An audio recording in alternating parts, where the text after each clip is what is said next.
Dream का इन लोगों ने फ़ायदा उठाया कि मिडिल क्लास को कैसे लूटा जाए। जब आप उनको मेल करते थे या पूछते थे तो वो क्या कहते थे आपको? अभी हो जाएगा सर, ये इस वाली दिवाली में आपको इसी नए घर में करवाएंगे। एनसीएलटी में जाने का क्या मतलब होता है? एनसीएलटी अपने आप में एक बड़ा स्कैम है बिल्डर के लिए। बिल्डर के ही हिसाब से वहाँ पे काम होते हैं। तो बेसिकली पुराने बिल्डर की जो रिस्पॉन्सिबिलिटी है पूरी खत्म हो जाती है। खत्म होगी, बिल्डर आज़ाद हो गया। वो बिल्डर का कोई डॉक्यूमेंट नहीं चेक होता, बिल्डर ने जो कह दिया वही सत्य वचन है। बैंक का आदमी बिल्डर के ऑफिस में ही बैठता था, आपको बैंक भी नहीं जाना, तो आपको लगा इससे अच्छा तो कुछ हो ही नहीं सकता है कि बिल्डर कितना अच्छा आदमी है ये। बिल्कुल, ये मेरा मतलब चाय पानी भी पिला रहा है, चाय पकौड़ी भी खिला रहा है, और आपके डॉक्यूमेंट भी सारे यहीं करा दिए। हाँ। जो घर खरीदने का एक चार्म था ना हमारी जनरेशन को, बिल्कुल, क्योंकि हम अपने पेरेंट्स को शायद प्रूव करना चाहते थे। करेक्ट, बिल्कुल, हाँ, मिडिल क्लास का हमारा यही था। आपने 60 साल की उम्र में खरीदा है, हम लोग 30 साल 35 की में उम्र खरीदेंगे। में खरीद लेंगे। बिल्कुल बिल्कुल, यही एक वो था। चार्म चला गया। एक स्मार्ट बायर का क्या प्रोफाइल है, एक स्मार्ट बायर को क्या करना है कि वो इन सब धांधलेबाजी में ना फंसे।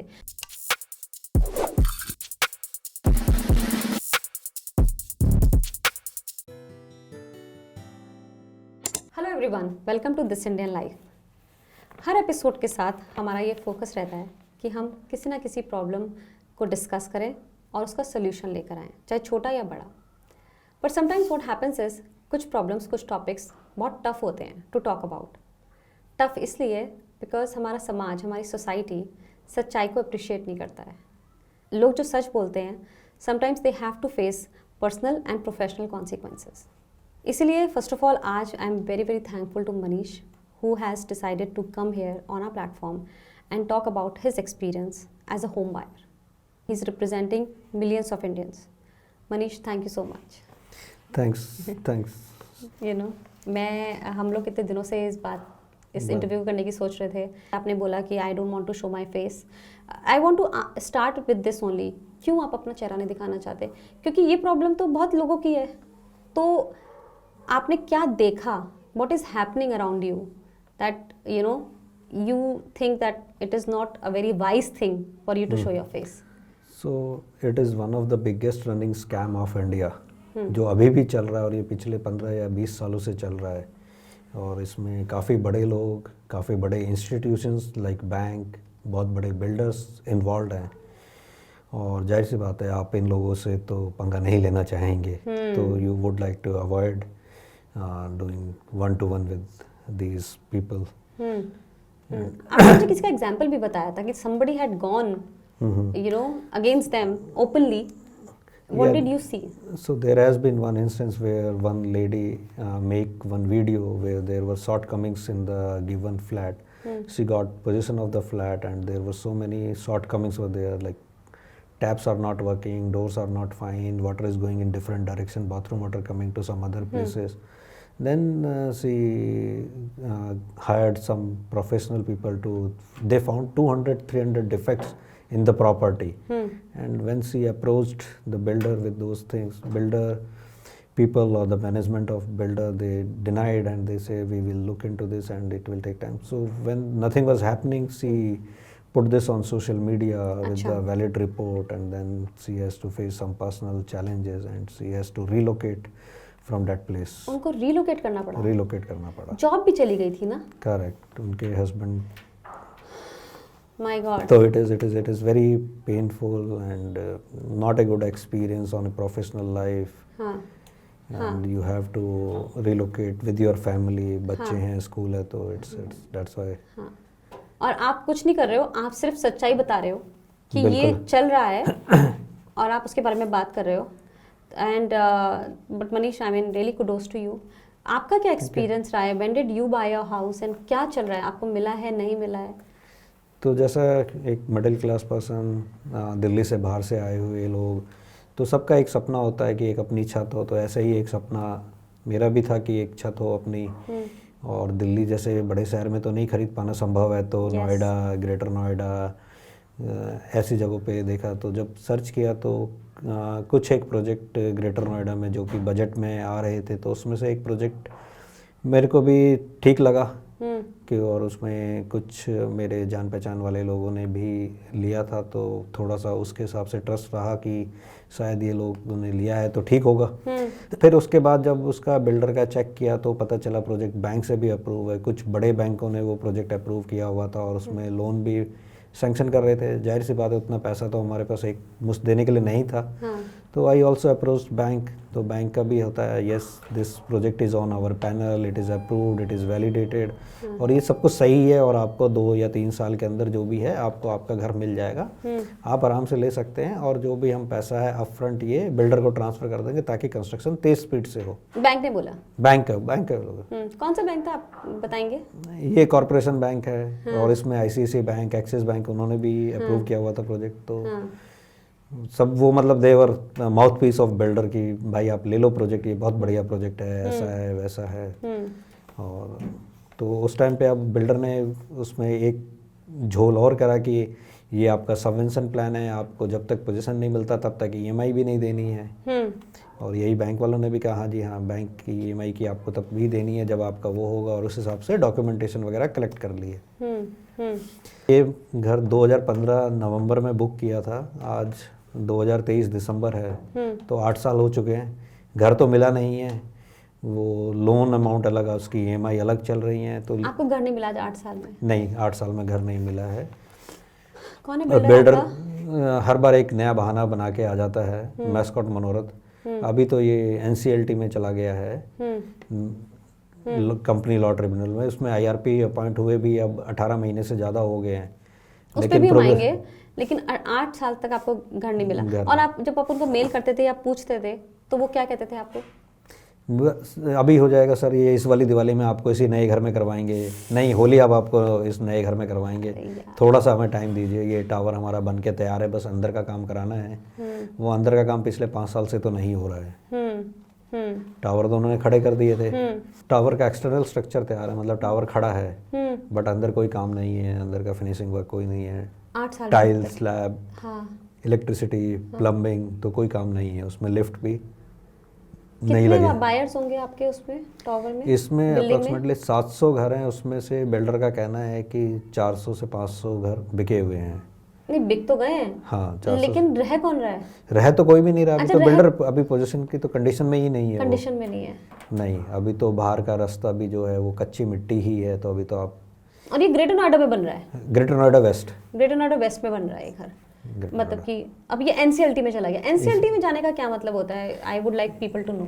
NCLT अपने आप में एक बड़ा स्कैम है बिल्डर के लिए। तो बिल्डर क्या करता है, अपने भी किसी जान पहचान, अपनी किसी देनदार, मतलब कि किसी से उसने लोन लिया है या किसी के साथ जो काम करा रहा है, NCLT में मतलब कि बिल्डर के ही हिसाब से वहाँ पे काम होते हैं। अच्छा। तो बिल्डर ने ही अपना एक उसमें IRP अपॉइंट किया है, RP अपॉइंट किया है, और जो RP है उसको होम बायर से कोई इतना वो नहीं है, तो ही इज़ वर्किंग अब, क्योंकि होने क्या चाहिए कि उसमें NCLT में आने के बाद उसका इन्वेस्टिगेशन होना चाहिए, पीछे उसने क्या फ्रॉड किया है, फंड कहाँ डाइवर्ट किए हैं।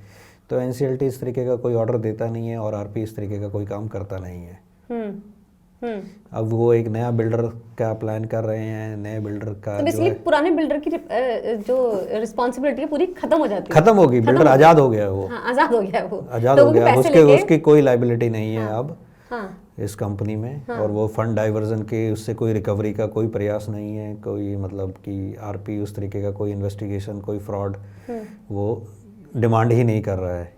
अब ये किसी और बिल्डर के पास चला जाता है। अब ये किसी और बिल्डर के पास जाएगा, तो 2-3 बिल्डर जो भी प्रोजेक्ट में इंटरेस्टेड हैं वो आते हैं, वो अपना हेयर कट डिमांड करते हैं। अब हमारे वाले प्रोजेक्ट में जैसे 300 रुपये स्क्वायर फीट की डिमांड की है नए बिल्डर ने। 300 रुपये पर स्क्वायर फीट, 300 पर स्क्वायर फीट की। अभी सुनने में आया सुपरटेक में तो ये 1275-1250 पर स्क्वायर फीट है, जहाँ पे उनका ओरिजिनल कॉस्ट 3000 था।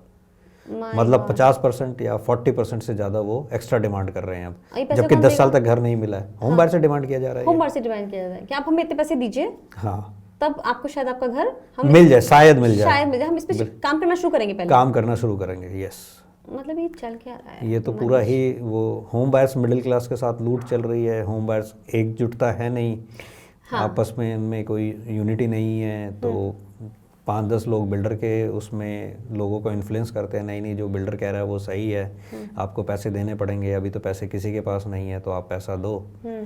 वो हाँ, अपने आप को होम बायर से दिखाते हैं वो बिल्डर क्या। हाँ, कॉमेडी ऑफ एरर्स नहीं होता है कि मतलब कि आपको लगता है कि ये सारा एक प्लान्ड हाँ चल रहा है। अगर हम ये देखें, अगर इसके हम पूरा हिस्ट्री में जाएं तो जो मैंने नोटिस किया है तो ये पूरा एक वेल प्लान्ड स्कैम है, वेल प्लान्ड लूट of middle class tax payer citizens है। क्योंकि अगर आप ये देखें 2004 में जब से इंडिया साइनिंग का था, उसके बाद गवर्नमेंट चेंज हुई, उसके बाद ये बिल्डर्स के प्रोजेक्ट, मेगा टाउनशिप्स और ऐसे ऐसे कलरफुल ब्राउसर्स बना के इन्होंने देशों में क्या विदेशों में भी बेचे प्रोजेक्ट ये। और वो प्रोजेक्ट आज भी कंप्लीट नहीं है, ज़्यादा दूर नहीं है। यूनिटेक का प्रोजेक्ट है, आपका जेपी है, आम्रपाली है, बड़े बड़े सपने दिखाए गए लोगों को, केवल इंडियंस को नहीं, इंडियंस से बाहर जो बाहर इंडियंस एनआरआईज भी हैं उनसे भी पैसा वो लूटा गया बिल्कुल। और ये केवल ऐसा नहीं है कि केवल ये नोएडा गुड़गांव में है, ये सब चीज़ें मुंबई, पुणे, हैदराबाद, बेंगलोर, चेन्नई, कोलकाता प्रोजेक्ट हैं जो 15-15 साल से कंप्लीट नहीं हुए हैं, 15-15 साल से। तो आप लगाइए 2007-8 से उस टाइम के प्रोजेक्ट हैं। हाँ। तो ये पूरी धांधली बिल्डर और बैंक के साथ है। बिल्डर तो डे वन से ही चोर था, तो हमें तो बिल्डर पे ट्रस्ट नहीं था, लेकिन जब ये था कि हाँ बैंक से अप्रूव्ड प्रोजेक्ट है, बैंक का मैनेजर भी कह रहा है कि अच्छा प्रोजेक्ट है, तो थोड़ा हमारा विश्वास बना कि हाँ नहीं ठीक है ये प्रोजेक्ट, और इसमें लोन भी हो रहा है, तो बैंक ने अपने कागज़ ठीक से चेक किए होंगे। जैसा कि आप देखते हैं कि आरबीआई की यहाँ पे गाइडलाइंस भी है हमारी, 2013 में इन्होंने गाइडलाइंस दी थी। तो इस गाइडलाइंस में साफ साफ कहा गया है कि आप जो भी है, बैंक जो है ये अंडर कंस्ट्रक्शन प्रोजेक्ट पे फुल फ्लेज पेमेंट नहीं कर सकता है। They have to pay to the builder as per the construction status. मतलब अगर 50% कंस्ट्रक्ट हुआ तो 50% ही देना है, लेकिन बैंक और बिल्डर ने मिलके यहाँ पे 80-90% पैसा इकट्ठा कर लिया है। तो बेसिकली लोन नहीं लेना था लोगों से, सॉरी लोन नहीं देना था, पूरा अमाउंट नहीं देना था, जैसे जैसा कंस्ट्रक्शन है उसके हिसाब से आपको पैसा देना था। 10% कंस्ट्रक्शन हुआ है तो 10%, 50% हुआ है तो 50%। अच्छा, मतलब कि अगर कंस्ट्रक्शन लैंड प्लान ले रहे थे लोग, जो कि लोग ज्यादातर वही ले रहे थे बिल्कुल। हाँ। क्योंकि घर इतने महंगे मिल रहे थे, घर बहुत महंगे।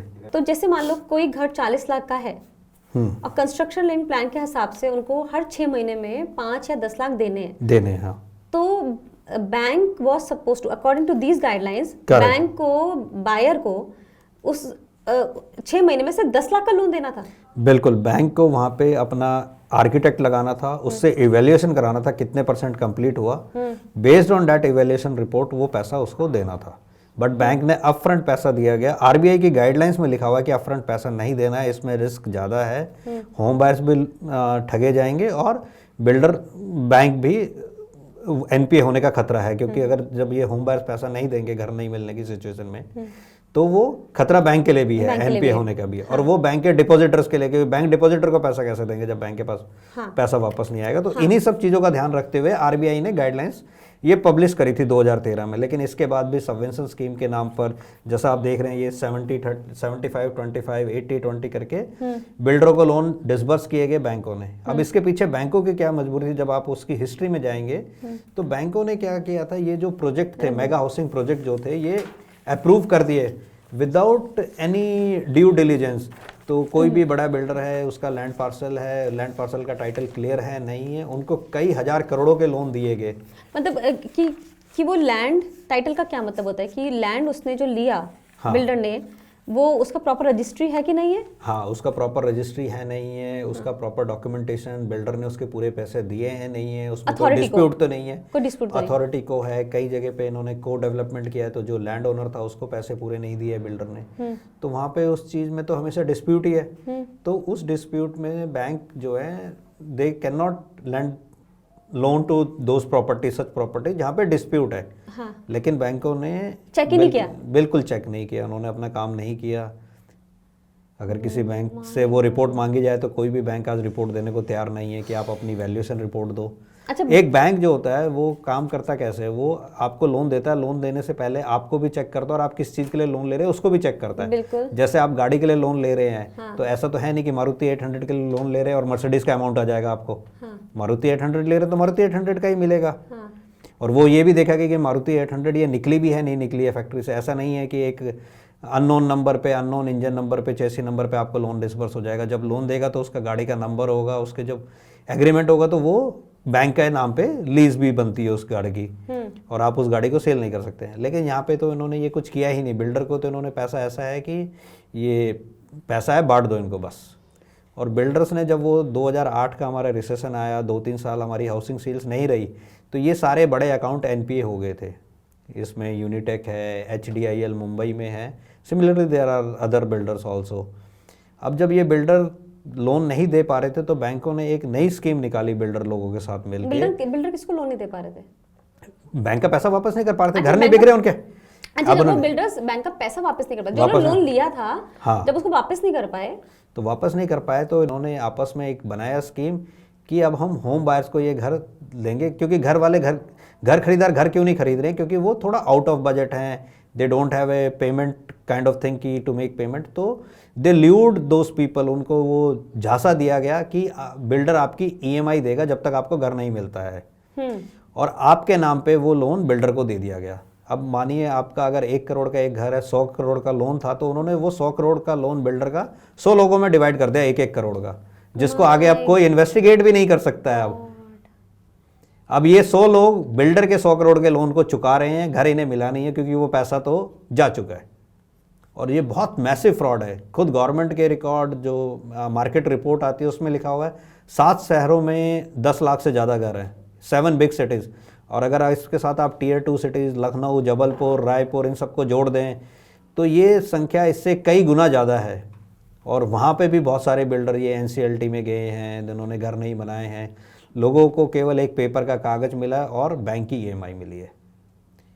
और कुछ इंस्टेंसेस तो ऐसे हैं इंडिया बुल्स के जिन्होंने लोन की ईएमआई बढ़ाते बढ़ाते लोन टेन्योर 40 साल का कर दिया। मतलब आप तो लोन दो आपके बच्चे भी ये ईएमआई देंगे, घर आपको नहीं मिलेगा। लेकिन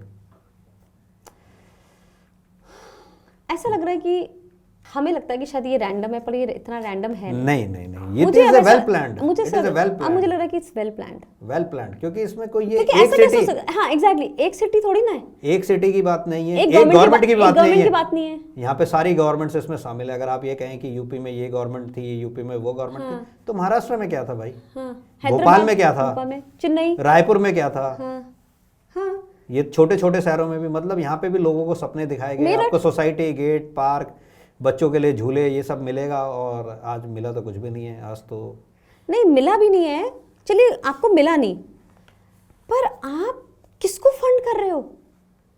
हम किसी को फंड कर रहे हैं बेसिकली। बिल्कुल we are funding, may be we are funding the elections indirectly. We are funding the luxuries of builder. इन बिल्डर्स के बच्चों की शादियां दुबई में हो रही हैं। हाँ, डायरेक्टली इनडायरेक्टली पैसा तो पॉलिटिक्स में भी जा ही रहा है। बिल्कुल, वी आर फंडिंग टू जो भी इनके पॉलिटिकल एक्सपेंसेस हैं, different departments in that government we are funding may be. अगर आप किसी अथॉरिटी में भी जाएंगे तो अथॉरिटी का पियोन भी 5-5 करोड़ से ऊपर का मालिक है आज की डेट में। बड़े अफसर की तो बात कर लो, छोड़ दो, वो तो 100-100, 200 करोड़ के मालिक हैं। छोटा छोटा पियोन भी अथॉरिटी में आज 5-1 करोड़ का मालिक है। सो बेसिकली समबडी डिसाइडेड कि, मुझे ऐसा लगता है कि ये बिल्डर भी इन्हीं की, मतलब ये सब, इन सब लोगों को पता है आपस में कि हम क्या कर रहे हैं। तो समबडी डिसाइडेड कि ये पैसा जो है हम मिडिल क्लास से निकाल लेते हैं। Correct. So there is one lobby. ऐसा कैसे हो सकता है कि मिडिल क्लास इतनी बड़ी है इंडिया की, और उसकी हेल्प करने के लिए कोई नहीं आ पा रहा है? हाँ, ये तो ड्रीम लूटे गए हैं। मतलब कि अगर आप 1955 में एक मूवी आई थी श्री 420, तो वो एक मूवी बहुत छोटे स्केल में किशोर कुमार की दिखाई गई थी, राज कपूर की। अगर आज आप उसको देखेंगे तो आप उसको रिलेट कर पाएंगे कि ये कितना लूटा गया है मिडिल क्लास को। क्योंकि ये घर का सपना 1955 में अगर आप देखेंगे श्री 420, उसके बाद आपकी घरौंदा आई, उसके बाद अभी 2010 में आपके करीब में ये खोसला का घोंसला आई। तो ये आपको दिखाता है, और ये इसी ड्रीम का इन लोगों ने फ़ायदा उठाया कि मिडिल क्लास को कैसे लूटा जाए। अब मिडिल क्लास जो है सुबह से शाम तक नौकरी कर रहा है, वो इनके साथ चेंज नहीं कर सकता। 2-4 बार जाके बिल्डर के ऑफिस में गाली दे आएगा, और क्या करेगा उसके बाद? पुलिस में कोई कंप्लेंट नहीं होती है, रेरा में कोई सुनवाई नहीं है। रेरा में अगर आपको ऑर्डर भी आ गया तो builder are using those orders as a toilet paper to clean their sit. These orders are not to be execution. अगर आप रिकॉर्ड भी देखेंगे तो 2 से 5% से ज़्यादा का एग्जीक्यूशन नहीं है। रेरा को एडवर्टाइज तो बहुत किया है, लेकिन रेरा का रोल क्या है इसमें? रेरा का रोल है कि इनको रेगुलेट करते हैं। नए प्रोजेक्ट में भी हाल इतने खराब है। मतलब अगर आप प्री रेरा पोस्ट रेरा की बात करें तो पोस्ट रेरा भी कोई रिजल्ट अच्छे नहीं है। अच्छा, कोई रिजल्ट अच्छे नहीं है। आज भी बिल्डर वही मनमानियां कर रहे हैं। जैसे रेरा कहता है कि हमारी वेबसाइट पे हमने डिफॉल्टर्स का नाम कर रखा है कि आप इनसे घर ना खरीदें। तो जिनके घर खरीदें, आप कह रहे हो कि उनके भी हाल खराब है। हाँ, जो मतलब अगर रेरा में भी है, अब रेरा में कोई भी एक प्रोजेक्ट है, खरीदने घर आप जाते हैं तो उसको रजिस्टर्ड करवाना जरूरी है। उसके रजिस्ट्रेशन के बाद उसका क्वार्टरली अपडेट देना जरूरी है। अगर आप देखेंगे तो अभी महाराष्ट्र रेरा, यूपी रेरा, इन दोनों रेरा ने ऑर्डर भी दिए, इन्होंने लिखा कि बिल्डर जो है वो क्वार्टरली रिपोर्ट, प्रोग्रेस रिपोर्ट जमा ही नहीं करा रहे हैं QPR। अब होम तो कोई बायर पेनल्टी नहीं है? कोई पेनल्टी नहीं है, कोई कुछ नहीं है, सब आपस में सेटिंग्स हैं इनकी, तो कोई वो सीरियस एक्शन नहीं है। रेरा एक कमरे में बैठ के ऑर्डर लिख रहा है, देख रहा है, फील्ड पे आके कोई नहीं देख रहा है, फील्ड पे रिपोर्ट आ रही है, उस रिपोर्ट के बाद बिल्डर पे एज ए इंडिविजुअल कोई एक्शन नहीं लिया जा रहा है। बिल्डर फिर बैकडोर से अपनी NCLT में एंट्री करता है, लाइबिलिटीज खत्म करता है और दूसरा प्रोजेक्ट खोल लेता है कहीं Move और। on हो जाता है। He will go to some other city, क्योंकि सेम सिटी में भी ना, यू वर टेलिंग मी ना कि Correct, your correct. Builder also, उसने अपनी वाइफ के नाम पे एक वाइफ और के नाम पे भी शुरू कर दिया, एक जगह बनाना। बिल्कुल बिल्कुल ऐसा है कि लोग बिल्डर खरीद ने रहे हैं, हम लोग खरीद रहे होते हैं। सबसे बड़ी दिक्कत यही है मिडिल क्लास की, वो लोग खरीद रहे हैं कैसे इस झांसे मारे। सबको ये लग रहा है कि ये मेरी आज एक लॉटरी है, अगर ये लॉटरी नहीं ली मैं तो बर्बाद हो जाऊंगा, जबकि ऐसा नहीं है। अगर आप अगर नोएडा की बात करें, नोएडा में अगर मैं आपको बात करूं तो नोएडा में आम्रपाली के 40,000 फ्लैट हैं, JP के कुछ 25,000 फ्लैट हैं, सुपरटेक के भी आपके कुछ फ्लैट हैं जो अंडर कंस्ट्रक्शन है। जब इन सब फ्लैटों की इन्वेंट्री आएंगी तो इनको कहाँ बेचा जाएगा? लेकिन लोग ये चीज़ समझ ही नहीं रहे हैं। लोग लग रहे हैं नहीं ये तो 10,000 जाएगा, आज 20,000 जाएगा। ऐसा नहीं है कि सुबह बढ़ेगा शाम को बढ़ेगा। ये मतलब केस है, जैसे यूनिटेक हैबिटेट का एक प्रोजेक्ट है, उसमें भी आप अगर देखें तो लोगों ने 2008 में यहाँ पे 80 लाख का बुक कराया है, आज का प्राइस इसका 60 लाख है। अगर ऐसा हो, जो प्रोजेक्ट में लोग आज खरीद रहे हैं, ऐसा 2033 में हो सकता है? ये कोई बड़े आश्चर्य की बात नहीं होगी, क्योंकि जिस हिसाब से अनाप शनाप बिल्डर कुछ भी भाव बोल रहा है और लोग खरीद रहे हैं, तो ये ऐसा नहीं है, ये भाव सस्टेनेबल नहीं है एक लॉन्ग पीरियड में। क्योंकि जब ये इतनी सप्लाई आएगी, यहाँ पे 1 लाख से ज़्यादा की सप्लाई नोएडा में आनी है अंडर कंस्ट्रक्शन प्रोजेक्ट की, तो नए प्रोजेक्ट में अगर एक आदमी को रहने के लिए मिडिल क्लास को घर चाहिए, I am not talking about luxury, जैसे कि अगर आप आज होटल इंडस्ट्री में देख रहे हैं तो OYO rooms are available at 1000, yes 5 star are 15,000, but अगर कोई भी नया होटल आता है उसको compete करना है, they have to come in the range of what is available in the market. तो ये मिडिल क्लास को समझना चाहिए कि आप एक अंडर कंस्ट्रक्शन प्रोजेक्ट में क्यों जा रहे हैं। आप ये सोच के जा रहे हैं कि उस भाई की लॉटरी लगी थी तो मेरी भी लगेगी, नहीं भाई, ये लॉटरी सिस्टम है, इसमें कुछ 100 में से 3 या 4-5 लोगों की लॉटरी निकलती है, बाकी 95 के पैसे डूबते हैं।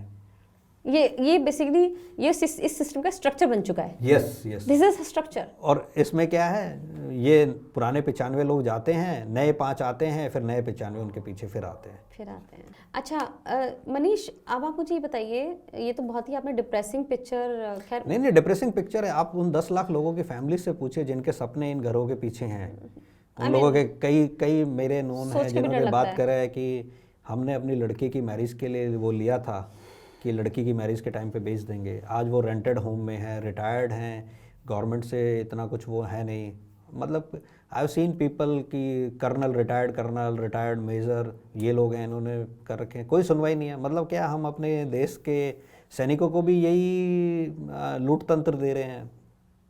वो तो मेरे ख्याल से उसमें कोई डिस्क्रिमिनेशन नहीं है। यस, ये एक ऐसा वो दलदल है जिसमें सब हैं, lower to high, low income group to, project managers, teachers, correct, IT, judiciary, जजेस, lawyers, everybody, media, journalist. I know so many journalist. हम जर्नलिस्ट के लिए तो हम लोग सोचते हैं ना कि हम लोग बड़ी रिसर्च करते हैं, बड़ा वो करते हैं, सब फंसे। नहीं, मैं तो बैंक के एम्प्लॉयज को जानता हूँ जो इसमें फंसे हुए हैं। मतलब they were even bank employees, they also trusted their bank कि यार बैंक हमारा प्रोजेक्ट है, पास कर रहा है तो ये ठीक ही होगा। They were not in the loan department, so he is from some other department, not from the loan department, and he gone with the trust कि यार मेरा बैंक सबसे बढ़िया बैंक है और they are doing good work and I should invest in those 3-4 projects where the bank has approved. तो उन्होंने लिया, वो भी आज NCLT के चक्कर काट रहे हैं। मनीष, मुझे ऐसा लगता है, और बैंक के अगेंस्ट कोई एक्शन नहीं ले सकते क्योंकि वो बैंक के पेंशन एम्प्लॉय हैं। नहीं ले सकते। बैंक के अगेंस्ट कोई ऐसे एक्शन ले सकता है अगर नॉर्मल इंसान भी हो? नहीं, बैंक के अगेंस्ट तो कोई एक्शन लिया ही नहीं जाता है। अभी एक नेपच्यून के केस में बिल्डर है, हाँ, नेपच्यून बिल्डर मुंबई महाराष्ट्र से है, तो इनका एक HDFC और ICICI का स्कैम ही कहा जाएगा इसे। कई लोगों को अपफ्रंट डिसबर्सल कर दिया गया होम बायर्स के, जिसमें डिस्प्यूट भी थे, और वो NCLT में चला गया। तो someone home buyers raised their voices and they approached their MP and then the MP wrote to RBI। तो RBI ने उसके ऊपर केवल एक संज्ञान लेते हुए कुछ कार्रवाई करी, नहीं तो RBI नॉर्मल होम बायर्स की तो कोई कंप्लेंट पे कोई सुनवाई नहीं है। क्योंकि मेरे ख्याल से ये प्रोजेक्ट बहुत एक्सपेंसिव भी था। एक्सपेंसिव तो मुंबई के सारे प्रोजेक्ट एक्सपेंसिव हैं, वहाँ पे तो 1 करोड़ से नीचे कुछ भी नहीं है। हाँ, लेकिन आप Yes. एक बता रहे थे ना कि जो 5 और 7 करोड़ वाला जो 2-3 ये दिन में। ये हमारा एक ये चिंटल्स पैराडीजो गुड़गांव का एक प्रोजेक्ट था, हाँ, जिसमें कि अगेन बैंकों ने प्रॉपर उसमें सैंक्शन तो किया छत गिर है। गई थी ना। हाँ, उसमें 6ठे फ्लोर की छत गिरी थी, जो नीचे आके ग्राउंड फ्लोर पे लगी, वो नीचे पार्किंग तक जाती, वहाँ पे सपोर्टर्स थे, इसकी वजह से वो वहाँ पे मलबा रुक गया। तो कितने एक 2 करोड़ के घर थे वो। मिनिमम हाउस आज की डेट में 2.5 करोड़ से ऊपर गया, जिन टाइम लोगों ने खरीदा उस टाइम पे भी वो 1.5 करोड़। तो it is a kind of whose who sort of people living there. हाँ, तो बट वो लोग भी कुछ नहीं कर रहे हैं और अभी इधर उधर चक्कर काट उनको रहे मैंने हैं। पढ़ा था कि उनको बोला गया था, बिल्डर ने बोला कि आप इन घरों को खाली कर दो, हाँ, अपने घरों को खाली कर दो, और खाली करके कहाँ जाओ। पहले तो बिल्डर ने उनकी रिपोर्ट ही नहीं, स्ट्रक्चरल रिपोर्ट ही नहीं तैयार होने दी। हाँ, बड़े 6 महीने 9 महीने साल के बाद स्ट्रक्चरल रिपोर्ट आई IIT से हाँ, कि ये जो है अनसेफ है। फिर वो गवर्नमेंट जो है DC ने बहुत टाइम तक अपने पास रखा। फिर फाइनली जब वो डिस्क्लोज हुई कि ये अनसेफ स्ट्रक्चर है, तो खाली करने के लिए बोला गया, और खाली करने के लिए बिल्डर के ऊपर कंडीशंस दी गई कि आप इनको रेंट देंगे और जो लोग रहना चाहते हैं उनको दोबारा कंस्ट्रक्ट करके घर देंगे। लेकिन अब बिल्डर उन लोगों को फोर्स कर रहा है कि जो भी आपने इनिशियल पेमेंट दिया था वो पेमेंट लो और आप यहाँ से निकल जाओ, मतलब आप 1 करोड़ 1.5 करोड़ लेके चले चले जाओ। जाओ। लेकिन अब उस 1.5 करोड़ में आपको वहाँ पे उसका आधा साइज भी नहीं आ रहा है, क्योंकि ओवर लास्ट 10 ईयर्स जो प्रॉपर्टी प्राइस है वो डबल से ज़्यादा अप्रिसिएट हुआ है। तो अगर किसी ने 2000 स्क्वायर फीट का घर लिया 2 करोड़ में उस टाइम पे, तो आज वो 1000 स्क्वायर फीट का भी अफोर्ड नहीं कर पा रहा है। और प्लस आपका बना बनाया घर। हाँ, उसमें लोगों ने, आपको छोड़ कईयों के ने जाना है। रेनोवेशन कराया है, लोगों ने खर्चा किया उस पर 10-10 लाख 15-15 लाख का। आपको पता है लोगों का अटैचमेंट होता है।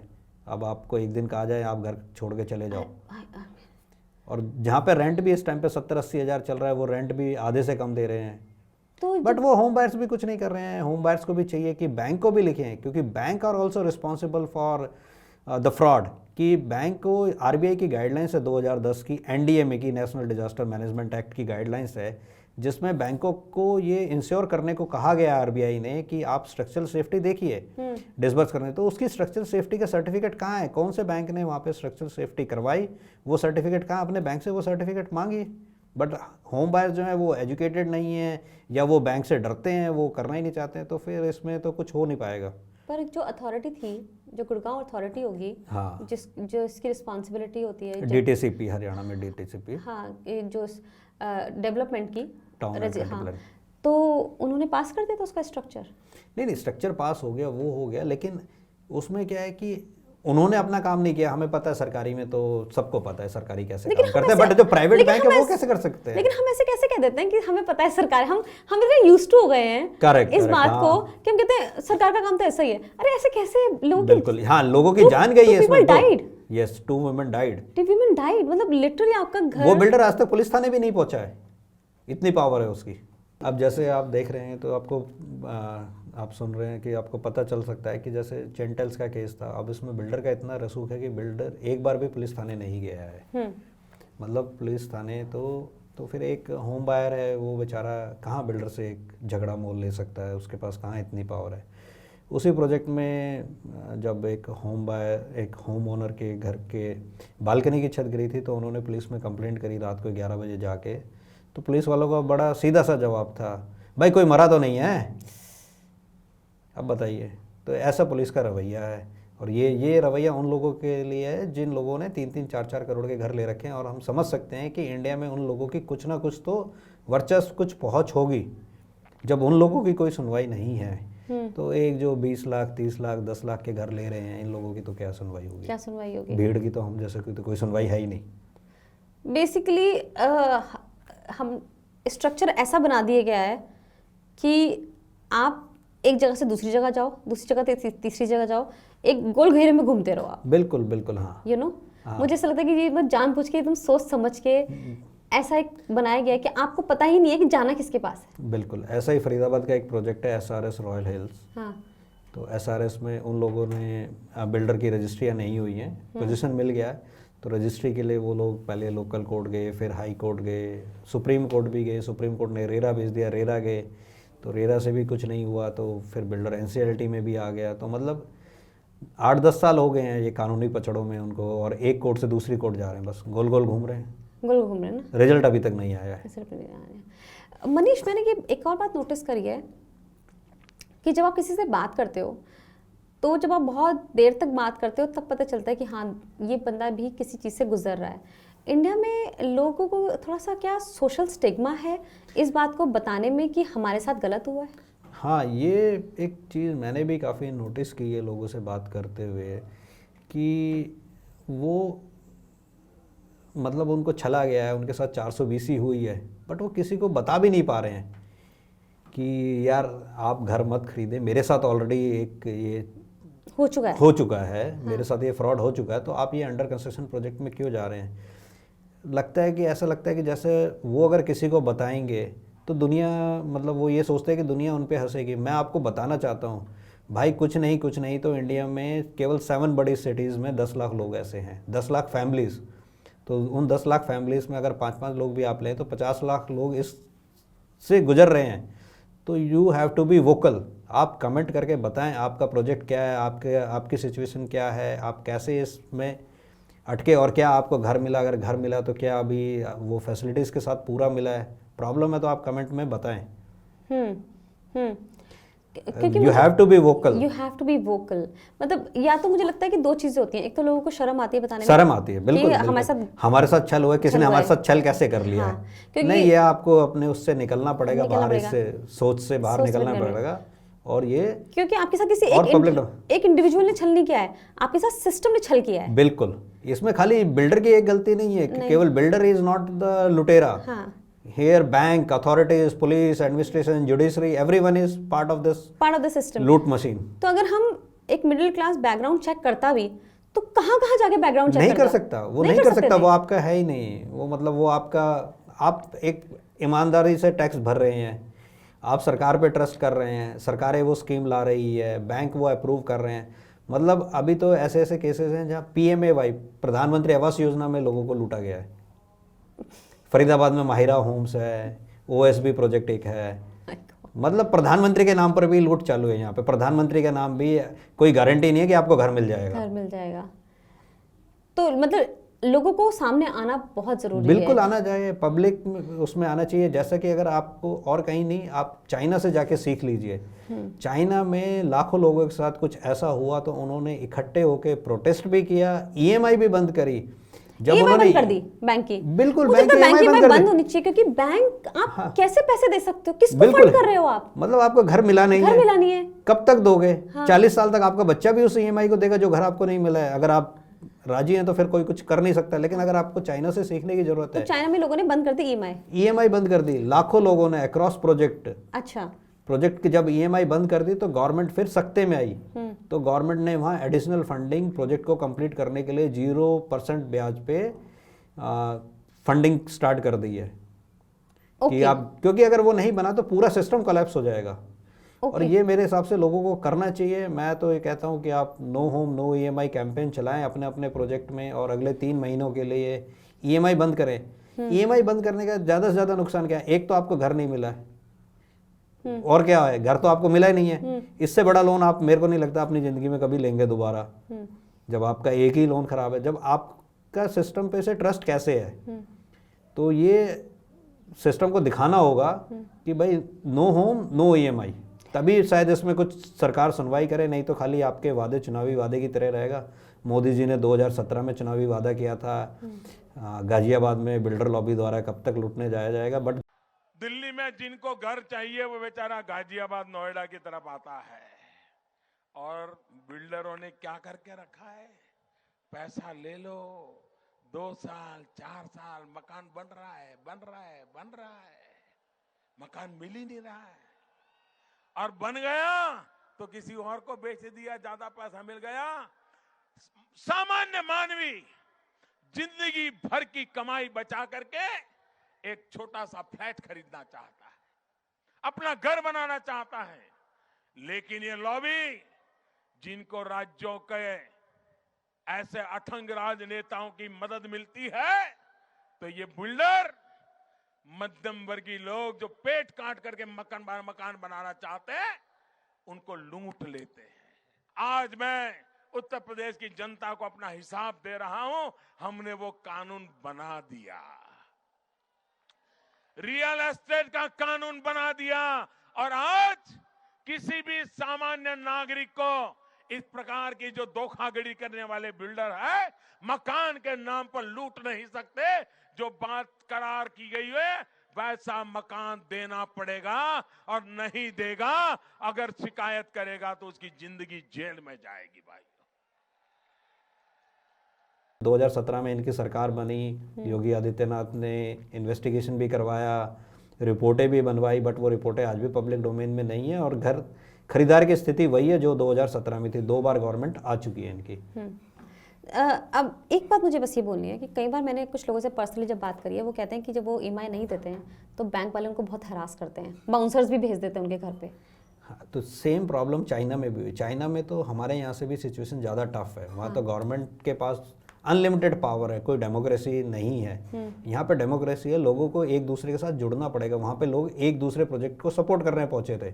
अच्छा। हमारे यहाँ आपस में ही प्रोजेक्ट में ही लड़ाइयाँ चलती हैं। अच्छा। तो इसी चीज़ का फ़ायदा ये जो है बिल्डर लॉबी, बैंक लॉबी और सरकार के नुमाइंदे उठा रहे हैं। Okay, so basically divide and rule की जो ये पॉलिसी है, कभी कभी मैंने देखा है कि जो लोग ज़्यादा प्रोटेस्ट करते हैं उनको बिल्डर्स साइडलाइन कर देते हैं कि आप इधर आ जाइए, आपका हम काम कर देंगे। बिल्कुल हाँ। आप इसको ज्यादा लीडर ना बने, ये भी बिल्कुल लोग बिल्कुल बिल्कुल मतलब इसमें बिल्डर साम दाम दंड भेद सारी नीतियां अपनाते हैं। किसी से आराम से बात करके कर लिया, आराम से नहीं माना तो पैसे दे के कर लिया, कोई पैसे दे के नहीं मान रहा है तो उसके अगेंस्ट पुलिस से ऑर्डर निकलवा दिया।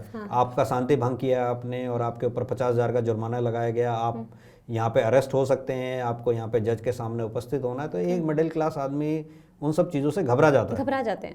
अगर ये घबराहट तभी होगी जब आप 2, 4, 5 लोग हैं। जब ये 5,000, 50,000 लोग हो जाएंगे तो फिर आपको घबराने की जरूरत नहीं है। तो हमारे मतलब कि इंडिया में मुझे पता है कि अलग अलग स्टेट्स में बायर्स की एसोसिएशंस बनी हुई हैं, पर ऑल ओवर इंडिया की ऐसे कोई एक एसोसिएशन नहीं है बायर्स की। कोई ऐसी वो नहीं है। वो जरूरी है। मोस्टली जो भी लीडर्स हैं वो अपना पर्पस फुलफिल किया, उसके बाद आगे चले गए। जैसे कुछ केसेस में हुआ है, लोगों को घर मिला, उसके बाद उन्होंने वो इंस्टीट्यूशन बंद कर दी, जबकि उस इंस्टीट्यूशन के पीछे कई लोगों की मेहनत लगी है, लेकिन उन्होंने अपने स्वार्थ के लिए अपना बंद कर दिया और अब जो बच गए हैं वो आपस में लड़ते रहो। तो पहला सोल्यूशन तो ये है कि हमारे पास एक ऑर्गेनाइजेशन होनी चाहिए, किसी ना किसी को स्टार्ट करनी चाहिए। हाँ, वो बिल्डर की जैसे एसोसिएशन होती है, क्रेडाई कहते हैं। हाँ, क्रेडाई है। तो ये क्रेडाई के जितने बिल्डर हैं, जेपी क्रेडाई का बिल्डर रहा, आम्रपाली क्रेडाई का बिल्डर रहा, आपका सुपरटेक क्रेडाई के उसमें आता है, नार्डेको में आता है। तो ये सब तो मेरे को लगता है कि ये लॉबी भी, जो क्रेडाई लॉबी भी है, ये भी प्रोजेक्ट कंप्लीट करने के वो नहीं है, क्योंकि ये कहीं पे भी आपस में एक दूसरे को प्रोजेक्ट को कंप्लीट करने में कोई इनका इंटरेस्ट नहीं है। तो ये भी अपनी लूट जारी रख रहे हैं। हर बार जो जितना बड़ा लुटेरा वो उसका प्रेसिडेंट बनेगा। जो जितना बड़ा लुटेरा है उसका प्रेसिडेंट बनेगा, वो प्रेसिडेंट बनेगा। तो अब हम सिस्टम को तो नहीं कुछ कर सकते, कि सिस्टम तो बन चुका है ना, और सिस्टम ने सोच भी लिया है कि अगर कोई स्मार्ट बंदा है बायर तो वो बच जाएगा, लेकिन बाकी बायर्स जो स्मार्टली काम नहीं करेंगे नहीं बच पाएंगे। एक स्मार्ट बायर का क्या प्रोफाइल है, एक स्मार्ट बायर को क्या करना है कि वो इन सब धांधलेबाजी में ना फंसे, क्योंकि वो एक बार फंस गया फिर नहीं निकल सकता। फिर इससे निकलने का कोई रास्ता ही नहीं है। अब फंसने से पहले क्या करना है एक स्मार्ट बायर को? सबसे पहला तो ये है कि आप अपना अंडर कंस्ट्रक्शन प्रोजेक्ट से तो बिल्कुल बच के रहें। अंडर कंस्ट्रक्शन प्रोजेक्ट में तो बिल्कुल ही नहीं जाना है, अगर वो फ्री भी मिल रहा है। हाँ। क्योंकि उसके साथ इतनी लिटिगेशंस हैं, आपकी अगली जनरेशन लिटिगेशन में ही चली जाएगी। आप तो चले ही गए लिटिगेशन में, आपकी नेक्स्ट जनरेशन भी लिटिगेशन में ही चली जाएगी। तो आप अंडर कंस्ट्रक्शन प्रोजेक्ट को तो बिल्कुल स्ट्रिक्टली नो कहें। ओके। अब जो ready to move in project आपको मिलते हैं, वो प्रोजेक्ट आप खरीदने जाते हैं, तो उसमें आप जब एक 50 लाख 1 करोड़ की एक प्रॉपर्टी खरीद रहे हैं, आज ये कि मिनिमम टिकट साइजेस से ज़्यादा ही 1 CR तो नॉर्मल हो गया, मिनिमम हो गया। तो जब आप इतनी बड़ी एक प्रॉपर्टी खरीदने जा रहे हैं तो आप एक प्रॉपर प्रॉपर्टी कंसल्टेंट को हायर करें। 25-50 हज़ार या 1 लाख रुपए फीस भी है तो वो खर्च करें और उसकी वो इंडिपेंडेंट रिपोर्ट एक निकलवाएं। क्या इसका लैंड टाइटल क्लियर है, इसके ड्यूज क्लियर हैं, ये जो प्रोजेक्ट या घर बना है ये project as per approved plan बना है, कोई डेविएशंस तो नहीं है। क्योंकि कल को कोई डेविएशन आते हैं, कोई गवर्नमेंट अथॉरिटी उठ के आती है, उन्होंने पहले तो अपना काम किया नहीं है, लेकिन डेविएशन मिलते साथ ही आपके पास आ जाएंगे, क्योंकि आपका भी 1 करोड़ रुपया लगा हुआ है, तो आप भी कहेंगे चलो जी 5 लाख दे देंगे, 10 लाख दे देंगे। आप इन्वेस्टेड तो इन चीज़ों से आपको बचना है। आप उसका प्रॉपर इन्वेस्टिगेशन रिपोर्ट करवाइए। जब आपको घर पोजीशन के लिए मिल जाता है तो यहाँ पे there are professional agencies, they will inspect your house, उसका सीमेंट क्वालिटी क्या है, उसका अंदर जो उसने डिक्लेयर किया है इलेक्ट्रिक वायर्स ये वो सब। तो आप अपने घर वालों की सेफ्टी के साथ नहीं खेल सकते हैं। आप उस 1 करोड़ पे 1-2 लाख रुपया खर्च एक्स्ट्रा करिए, प्रॉपर टाइटल सर्च वगैरह वो करवाइए। और बैंक से अगर आप लोन ले रहे हैं तो बैंक से कहिए कि आपने क्या कागज़ चेक किए हैं, आप हमें वो कागज़ की कॉपी प्रोवाइड करें। Okay. जैसे आपका कोई आर्किटेक्चर रिपोर्ट है, कोई वैल्यूएशन रिपोर्ट है, तो आप वो रिपोर्ट की कॉपी हमें भी दें। किसी भी बैंक से लोन ऐसे ही ना ले ले। बैंकों ने तो लोन केवल ऐसा है कि मिडिल क्लास को फंसाने के लिए फंसाने के लिए कि एक बार ये बन गया ईएमआई का कस्टमर तो ये बस जिंदगी भर ईएमआई में ही देता रहेगा। अब वो आपको घर किसी वजह से खाली करना पड़ा, घर किसी वजह से गिर गया, जैसे कि चेंटल्स पैराडिज्म हुआ है, आपकी ईएमआई तो बंद होगी नहीं। तो आप बैंक से डिमांड करिए कि भाई हमारी आर्किटेक्चर रिपोर्ट है, हमारी वैल्यूएशन रिपोर्ट है, ये सब कागज आपने जो भी किया आप हमें दें। और जो आरबीआई ने बैंक को बोला है ये भी तो चेक करना चाहिए ना कि वो फॉलो कर रहे हैं नहीं कर रहे हैं आरबीआई के बैंक तो गाइडलाइंस। कोई भी फॉलो नहीं कर रहा है। बैंकों में तो खुद मैंने भी कंप्लेंट डाली है सीनियर लेवल पे, सीनियर मैनेजमेंट के लोगों से भी बात करी है। हाँ। लेकिन वो तो इग्नोर, बस हमें तो पैसा बांटना है और लोगों को फंसाना है।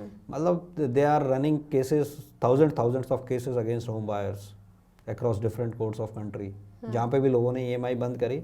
बट ये यूनिटी इज स्ट्रेंथ, जितने ज़्यादा लोग इकट्ठे होंगे नो होम नो ईएमआई के साथ, उतनी ही प्रोबेबिलिटी बढ़ जाती है। क्योंकि ये प्रोबेबिलिटी ऐसा नहीं है कि कुछ वैसे बोल रहे हैं, ये प्रोबेबिलिटी जो चाइना का केस है उसको देख के निष्कर्ष पे आए हैं कि जब तक आप ईएमआई बंद नहीं करेंगे तब तक घर आपको मिलेगा नहीं। कोई और सुन नहीं रहा, आपकी कोई सुनवाई तो है नहीं। तो जैसे महात्मा गांधी ने किया था भाई सविनय अवज्ञा आंदोलन, हम टैक्स नहीं देंगे, तो सिमिलरली लोगों को एक बार एक आंदोलन तो करना होगा ये, अगर घर चाहिए तो। नहीं तो ईएमआई देते रहिए, सब खुश हैं, आप भी खुश रहिए। आप भी खुश रहिए। रेंटिंग का क्या सीन है? क्या rent is a better option now in India? India में तो करंट सिनेरियो देखने में आ रहा है रेंट पे आजकल। हाँ, ये एक बिल्कुल जायज़ ऑप्शन है। जैसे कि आप देख रहे हैं कि ओला उबर चल रही हैं, ओयोस चल रहे हैं। तो ओला उबर कैसे चल रही हैं? क्योंकि rather than buying A car, renting is a good option. Problem ये है कि अगर आप फैक्ट पे जाएंगे तो in Germany, in London, New York, more than 40% people stay on rent. They live on rent, they don't own the houses. Yes. तो वो ये है कि जब भी हमें हमारा वो हो जाएगा यहाँ पे वर्क प्लेस पे रिटायर हो जाते हैं तो उसके बाद हम एक पीसफुल प्लेस पे जाकर रहेंगे, हमें सिटीज़ में नहीं रहना है। तो they have that sort of mentality. But Indian middle class की मेंटेलिटी यही है कि हमें तो एफडी करानी और एक घर लेना है। बहुत सिंपल है ना कितने। तो बट ये नहीं है the way forward. 21st century में तो ये नहीं चलेगा। 21st 22nd में तो आपको इनसे बाहर निकलना पड़ेगा। कभी कभी मैं अपने बेटे को भी कहती हूँ मैं अपने बेटे को भी कहती हूँ कि आप ना घर मत खरीदना। बिल्कुल, मुझे ऐसा लगता है कि घर लेना is a liability now. Correct. अब आप देखिए, आप 1 करोड़ का घर खरीद रहे हैं, उस पर आपका 10 से 15 हज़ार रुपये मेंटेनेंस जा रहा है। मेंटेनेंस जा रहा है। आपका अगर बजट है तो आप थोड़ा कम वाले में भी रहेंगे, बट आपने एक बार घर खरीद लिया तो आपको मेंटेनेंस भी देनी ही है।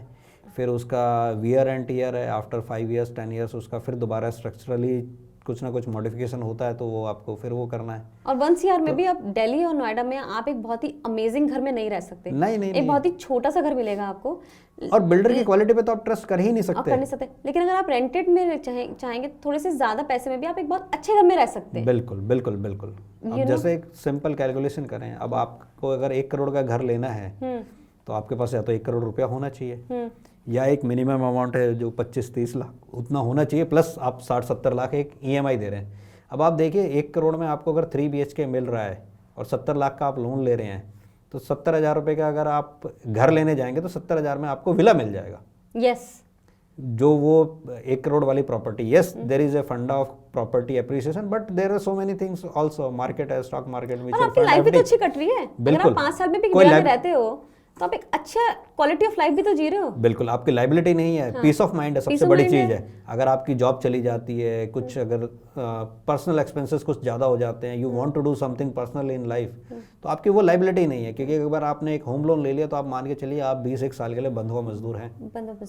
आपको ईएमआई तो देनी है, आपके पास पैसे आए नहीं आए, आपके पास नौकरी है, जॉब सिक्योरिटी है नहीं है, प्राइवेट में तो कोई जॉब सिक्योरिटी भी नहीं है, वो तो आज बोले कल बोले उसी के चक्कर में तो लोग बैंक के साथ पंगा नहीं ले सकते, बिल्कुल ऐसे इंटरव्यू नहीं दे सकते, क्योंकि उनको ये डर लगा रहता है कि नौकरी ना चली जाए। बिल्कुल बिल्कुल। अगर आप पब्लिकली बैंक के अगेंस्ट बोलेंगे तो ये तो लॉबी है, बिल्डर के अगेंस्ट बोलेंगे, बड़े बिल्डर के अगेंस्ट लॉबी है, वो कहीं ना कहीं से आपको इम्पैक्ट करने की कोशिश करेंगे। बिल्कुल।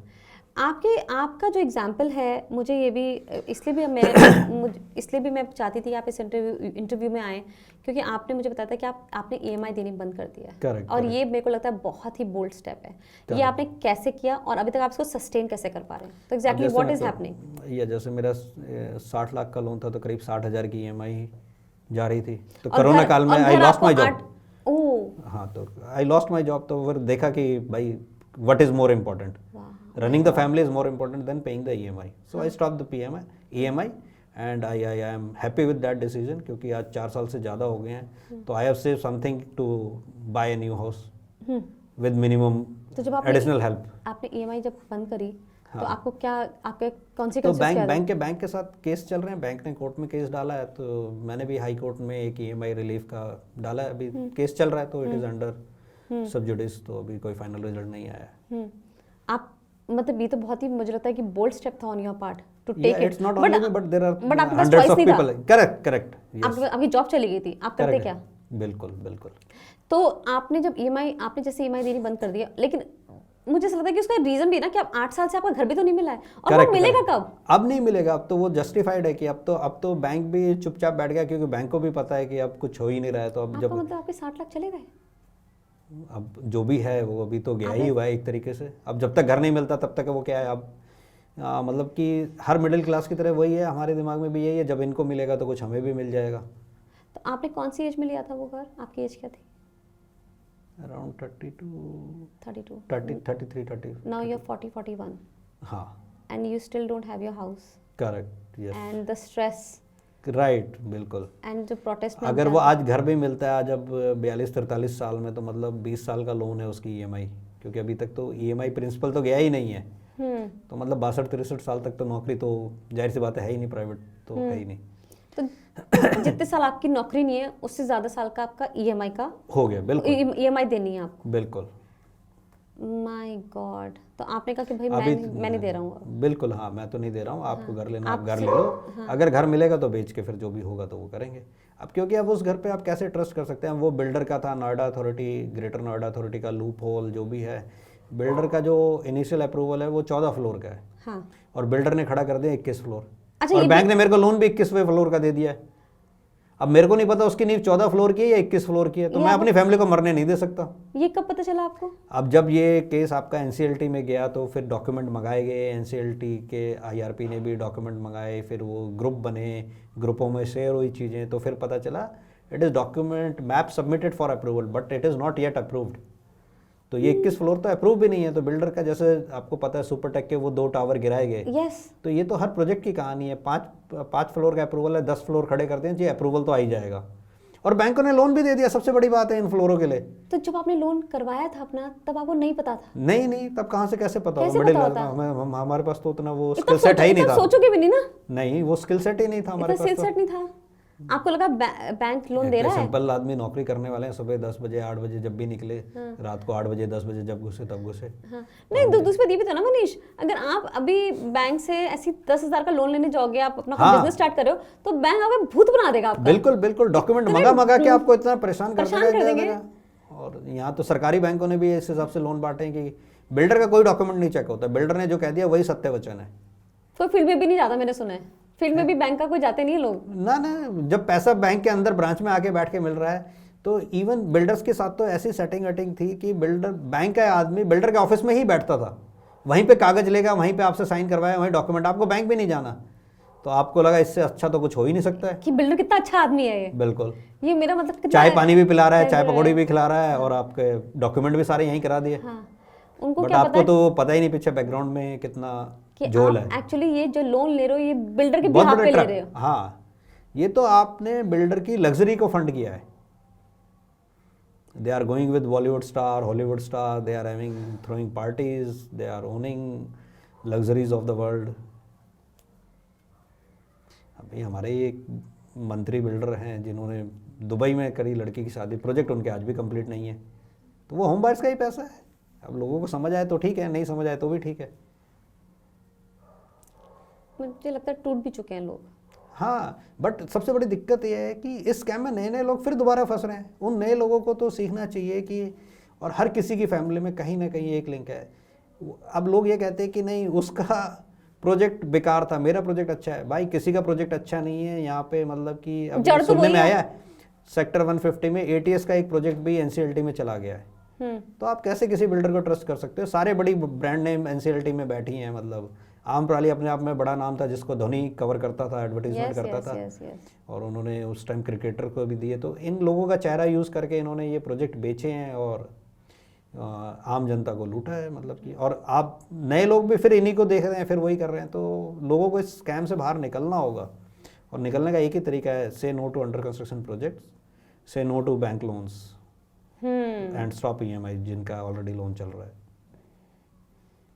और अगर आप बैंक लोन नहीं ले रहे हो तो बहुत सारे लोग हैं जिनके पास इतने पैसे नहीं होते, तो बेसिकली उनको घर नहीं लेना चाहिए। It is better. क्यों? आप खाली अपने आप को मत सोचिए, आप अपनी फ्यूचर जनरेशन को सोचिए ना।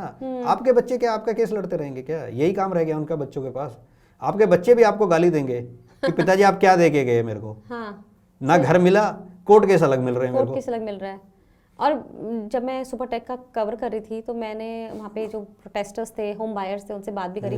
मैंने कहते हम हर वीकेंड यहाँ बैठते हैं। बिल्कुल, हाँ। बल्कि हर वीकेंड हम सोचते हैं कि इंसान घर क्यों खरीदता है, कि घर होगा, अब मैं हर वीकेंड में बच्चों को लेके कहीं जाएंगे नई जगह, बिल्कुल हमारे पास स्पेयर टाइम होगा। अब आपका स्पेयर टाइम लड़ने में निकल रहा है। क्यों? जंतर मंतर पे प्रोटेस्ट हुआ था, सब लोग फैमिलीज के साथ आए थे, कितने सारे बच्चे थे।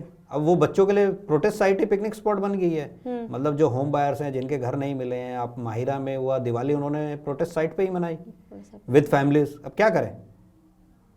हमने होली मनाई, आपने होली मनाई थी, सही बात है। तो अब क्या किया जाए? हाँ।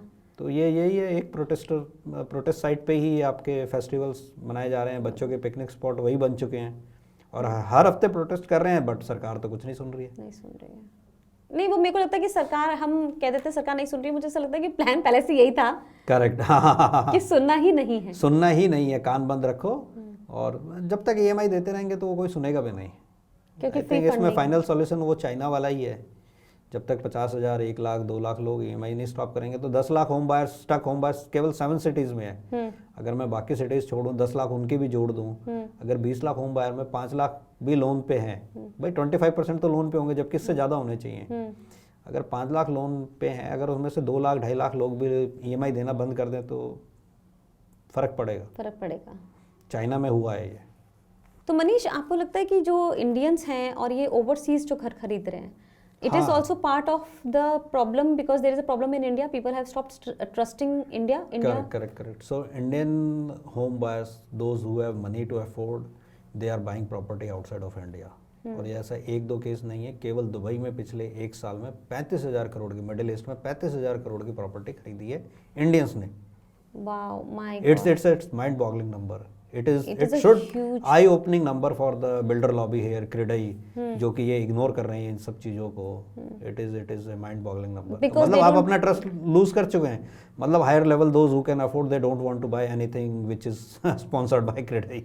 हाँ, भाई बिल्डर लॉबी पे कोई ट्रस्ट ही नहीं उन लोगों का, तभी तो वो 35,000 करोड़, मतलब they are ready to go outside of country where they are not aware of all the laws, but still they trust their government और they trust their builder lobby rather than trusting here. मुझे लगता है बहुत सारे लोग अब, specially जो नई जनरेशन है, मुझे लगता है कि अब घर खरीदना उनकी प्रायोरिटी नहीं है, क्योंकि उन्होंने पेरेंट्स को देख लिया, हम लोगों को देख लिया। करेक्ट, बिल्कुल कि भाई इन्होंने इतना सफर किया है।